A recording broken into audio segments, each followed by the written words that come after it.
kulan soo diyaariyay xafiiska ganacsiga warshadaha deegaanka ayaa waxaa ka soo qayb galay warshadaha soo saara cunooyinka hadaba kulankan oo ku wajahna ama daarana sidii warshaduhu ay u tayeyn lahaayeen wax soo saarka ay soo saaraan u wajahna ayaa kulankan lagu siinayay cashiro kala duwan oo ku saabsan hanaanka iyo shuruucaha oo xafiiska ganacsiga warshadaha deegaanka u diyaariyay warshadahan soo saara cunooyinka si kor loo qaado tayada wax soo saarka warshadahaasi bulshadana loo gaarsiiyo wax soo saar tayeysan waxaana kulankani ugu horaan ka hadlay Axmed Budul Caagane oo wasiir ku-xigeenka xafiiska ganacsiga warshadaha. tababarkan dulucdiisu waxa weeyaan tababar sanadadii hore aynu bixinay sanadkii hore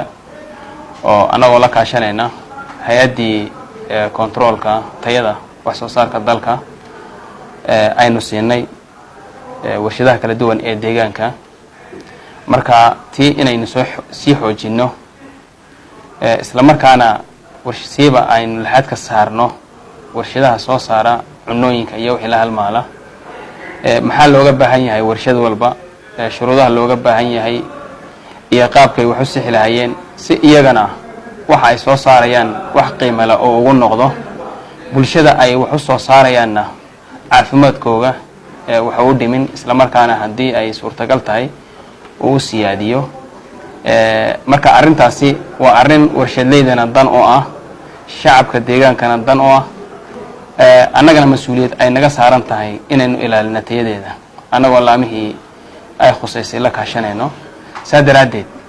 tababarkan dulucdiisu waxa weeyaan in aynu ku qaadano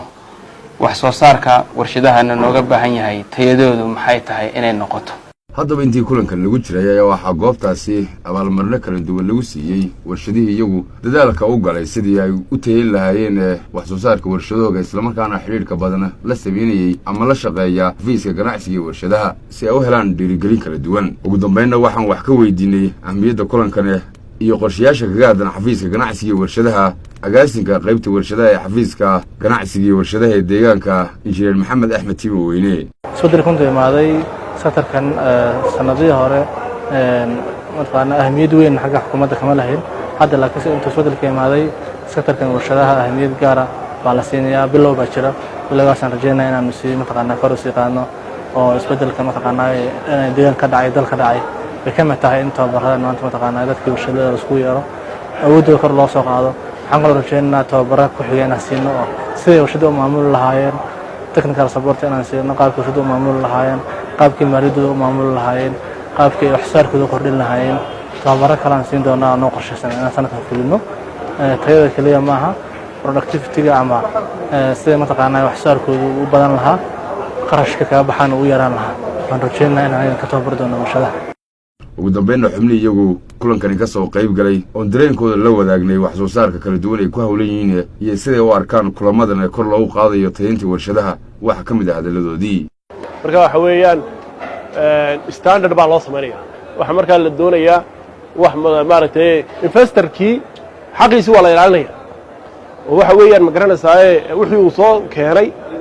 inuu suuqa galo oo dadku iibsadaan dawladdu way danaynaysaa waxa kaloo danaynaysaa waxa uu investorku keenay in ay bulshada oo wixii la doonayay uu yahay wax standard oo yahay quality leh oo yahay oo ma garanaysaa Ethiopia oo dhan laga iibin karo dabadana loo dhoofin karo.